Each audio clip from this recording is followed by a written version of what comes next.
60 കൊല്ലം നമ്മൾ നിസ്കരിച്ചിട്ട് ഒരു നിസ്കാരവും അല്ലാഹു ഖുർആനോത്ത് ശരിയാകാത്തതിന്റെ പേരിൽ കബൂലാക്കാതിരുന്നാൽ നഷ്ടന്മാർക്കാണ്. ഉമ്മമാര് ഓത്ത് പഠിക്കണം, ഫർള് ഐനാണ്, ഫർള് കിഫയല്ല. ചിലർ ചോദിക്കും, ഉസ്താദേ കല്യാണം കഴിച്ച മക്കളായ ഉമ്മമാരിനി പഠിപ്പിക്കാനാണോ വിളിക്കുന്നത്? പഠനത്തിന് പ്രായമല്ല.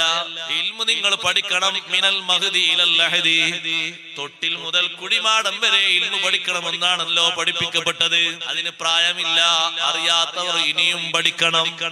അങ്ങനെയൊക്കെ മതി എന്നുള്ള ചിന്തയില്ലേ? അതാണ് ഏറ്റവും മോശപ്പെട്ട ചിന്ത. കുറെ ആളുകൾക്ക് അങ്ങനെയാ ചിന്ത, അങ്ങനൊക്കെ മതി, അങ്ങനെ അങ്ങ് പോട്ടെ, പോരാ. അത് നമ്മുടെ മറ്റു കാര്യങ്ങളിലൊന്നും ആ ചിന്തയില്ലല്ലോ. ഏതെങ്കിലും പുരോഗമന പ്രവർത്തനങ്ങളിൽ നമുക്ക് ആ ചിന്തയുണ്ടോ?